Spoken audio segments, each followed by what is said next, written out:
Good morning student. आज हम कक्षा 9वीं के विषय गणित के प्रश्नावली 2.1 के सवाल करेंगे, जिसमें हमारा दूसरा सवाल दिया है निम्नलिखित बहुपदों के P0, P1, P2 का मान ज्ञात कीजिए। निम्नलिखित बहुपदों में से P0, P1, P2 का मान ज्ञात करना है। जिससे मैंने आपको सवाल ले लिया, पहला चौथा नंबर का सवाल ले लिया। दूसरा का चौथा हमारा सवाल है Px बराबर पहला कोष्टक x माइनस 1, दूसरा कोष्टक x प्लस 1। इसमें हमको P0, P1 और P2 यानी यहां जो चर राशि x दिया है इसके 3 मान रखकर हल करना है। एक बार 0, P0 यानी 0 रखकर, P1 यानी 2 रखकर, एक रखकर और P2 मतलब 2 रखकर। तो सबसे पहले हम 0 रख के कर रहे हैं, तो यहां पर लिख दिए x बराबर 0 रखने पर सबसे पहले हम रख रहे हैं 0, तो लिखेंगे यहां पर जहां भी x है वहां 0 रख देंगे। तो देखिए इधर ध्यान से, P कोष्टक ये क्या है x, यहां क्या आ जाएगा 0 बराबर कोष्टक x माइनस 1, x की जगह क्या रखना है 0 माइनस 1 कोष्टक 1, फिर से x 0 प्लस 1। आगे चलते हैं तो देखेंगे आप 1 से 0 क्या करना है, घटाना है। घटाना है तो क्या बचेगा 1, साथ में क्या माइनस, क्योंकि बड़ी संख्या में माइनस है। इसके बाद देखिए कोष्टक हटा, तो इन दोनों के बीच क्या लगा गुणा, यहां पर लग जाएगा गुणा। अब देखिए 0 और 1 को क्या करना है जोड़ना है, तो हमने 1 और 0 जोड़ा तो क्या हो गया 1। अब इन दोनों को क्या करना है गुणा, यहां पर गुणा इसलिए लगा क्योंकि इन दोनों के बीच क्या है कोष्टक, इसलिए यहां गुणा लगा। गुणा करेंगे 1 एकम 1, कैसा 1 माइनस 1। इस तरीके से हमने एक बार इसको हल कर लिया 0 मान रखकर। अब हम रखेंगे 1 रखकर, तो लिखेंगे दूसरा x बराबर 1 रखने पर रखते हैं। देखिएगा ध्यान से इधर, अभी जैसे हमने 0 रखा सेम टू सेम वैसे ही 1 रख के हल करेंगे। तो लिखते हैं P1 बराबर, यही सवाल में चलेंगे x का मान क्या रख रहे हैं इस बार 1 माइनस 1 कोष्टक 1, दूसरा x फिर 1 प्लस 1 कोष्टक 1। देखिएगा 1 से 1 क्या करना है, यहां पर घटाना है। यहां देखिए 1 से 1 क्या करना है घटाना है, तो क्या बचा 0, यहां बचा 0 गुणित 1 से 1 क्या करना है यहां जोड़ना है, तो हो गया 1 और 1 2। अब दोनों का गुणा करेंगे 2 शून्यम 0। इस तरीके से जब हमने 1 रखा मान तो आ गया हमारा 0।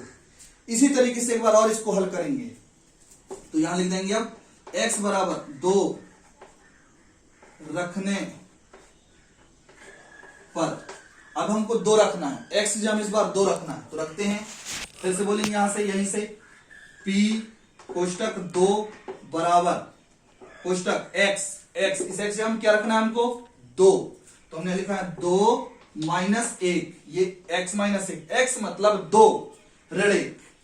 दूसरा फिर से x प्लस 1, x से हम क्या रखना है 2 प्लस 1। अब देखेंगे यहां पर 2 से 1 क्या करना है घटाना है। घटाने में कितना बचेगा 1, इनके बीच क्या है गुणा, 2 से 1 जोड़ेंगे कितना आ गया 3। अब इन दोनों गुणा करेंगे तो 1 तिया 3। इस तरीके से जब हमने हल किया तो 0 जब रखा तो 0 रखा तो क्या आया उसका मान ऋण 1। जब हमने 1 रखा तो हमारा आया 0, और जब हमने 2 रखा तो अब आया 3। इस तरीके से हमको प्रत्येक चारों सवाल में, दूसरा में 4 सवाल हैं, चारों सवाल में एक एक करके एक बार 0, 1 और 2 ये रखकर चारों सवाल को हल करना। मैंने आपको उसका चौथा बता दिया। ऐसे ही आप दूसरा का सवाल करके होमवर्क करके उसको आपको क्या करना है फोटो डालना है।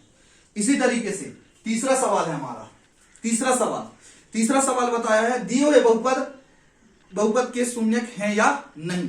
दिए हुए जो ये बहुपद है उसके ये जो मान है वह शून्यक हैं या नहीं बताना है, शून्यक हैं या नहीं। तो इसके लिए कैसे करते हैं देखिएगा, ये जो आपको लिखा है यहां पर Px बराबर, इसी में तीसरा में एक सवाल है Px बराबर Lx plus m, Lx plus m, ठीक है। इसमें से हमको x का मान ऋण m बटे l रखकर हल करना है। x की जगह में ऋण m बटे l रखकर हल करना है, तो हम यहां लिख देंगे अलग से x बराबर ऋण m बटे l। तो रख के हल करते हैं P कोष्टक x जब हम क्या रखना है ऋण m बटे l बराबर, देखिएगा यहां से l, इन दोनों के बीच क्या है गुणा x का मान क्या है अभी हमने आपको बताया बेटा, x का मान है ऋण m बटे l, यहां लिख देंगे ऋण m बटे l। तो यहां क्या लग जाएगा कोष्टक, फिर क्या है यहां पर प्लस के बाद m, ये जो ऋण m बटे l आया ये x का मान आया, इस x की जगह में आया। अब आप देखेंगे यहां से l क्या हो जाएगा कट जाएगा। तो हम काट दिए एल एकम एक एल एकम एल। यहां पर बचा क्या माइनस एम और एक, माइनस एम एकम माइनस एम प्लस एम की एम। आप जब देखेंगे यहां पर तो एक एम ऋणात्मक है और एक एम क्या है धनात्मक। जब इसको हल करेंगे तो यहां पर आ जाता है जीरो, क्योंकि ऋण धन का ऋण, एम से एम घटाएंगे तो जीरो। या दूसरी भाषा में समझा देता हूं मैं आपको, यदि एक स्थान पर एक समान संख्या और दोनों के चिन्ह अलग अलग, यानी एक ऋणात्मक और एक धनात्मक, तो उसको काट देते हैं। इस तरीके से इसका मान शून्य आ गया, तो हम लिख देंगे यहां पर यह बहुपद का शून्यक है। यहां तक शायद आपको समझ में आ ही गई होगी। एक बार और मैं आपको इसका एक सवाल समझा दे रहा हूं, देखिएगा। इसी तरीके से एक सवाल और,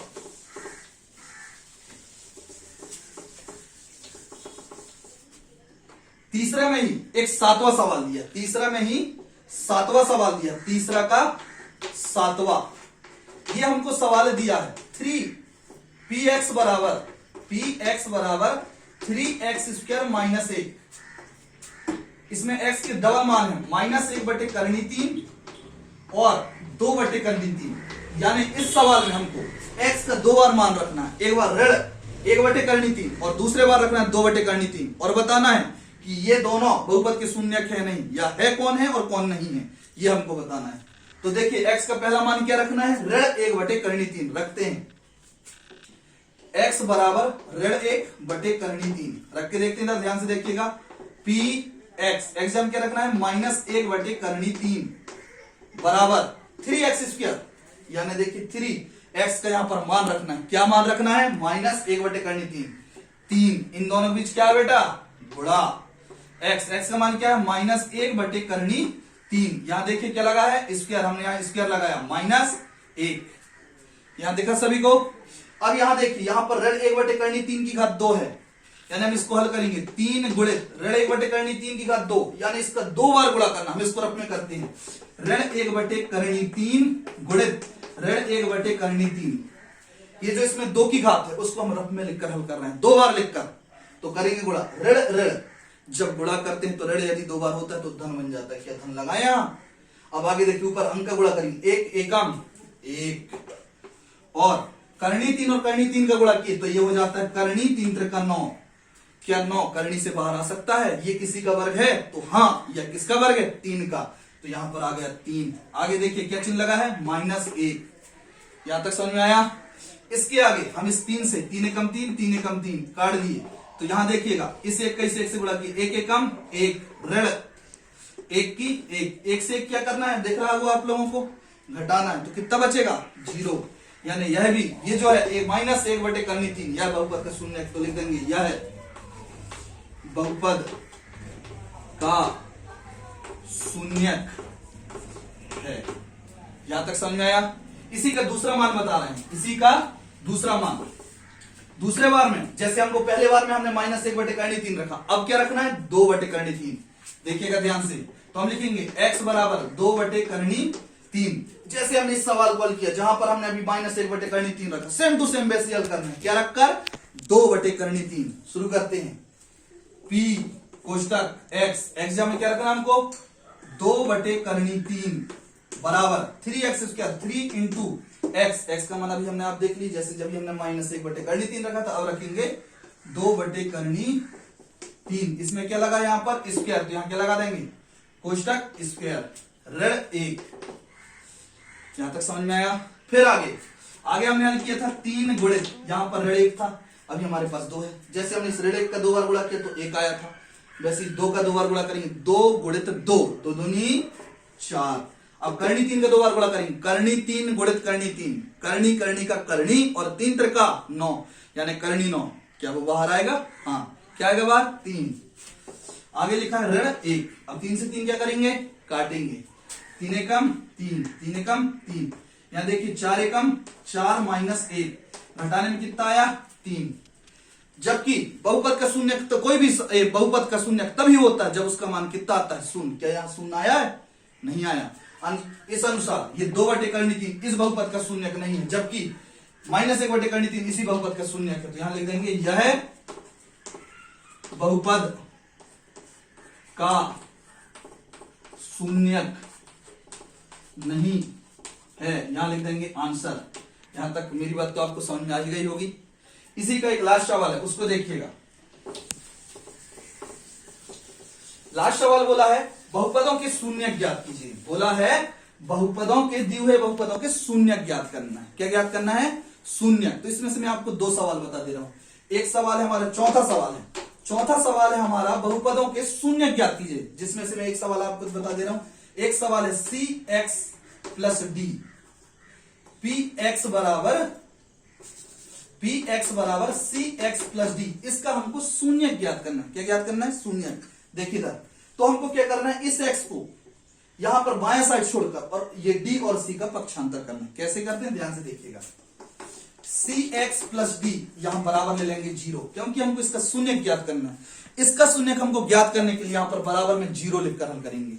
यहां जो सी और डी दिए हैं इसको आप एक अचर संख्या समझिए। यहां पर कुछ संख्या रहेंगे और ये जो डी एक्स दिया है ये चर राशि है। इस चर राशि को यही रहने देना और ये दोनों को उस पर पक्षांतर करना। क्या करना है? पक्षांतर। कैसे करेंगे देखिएगा।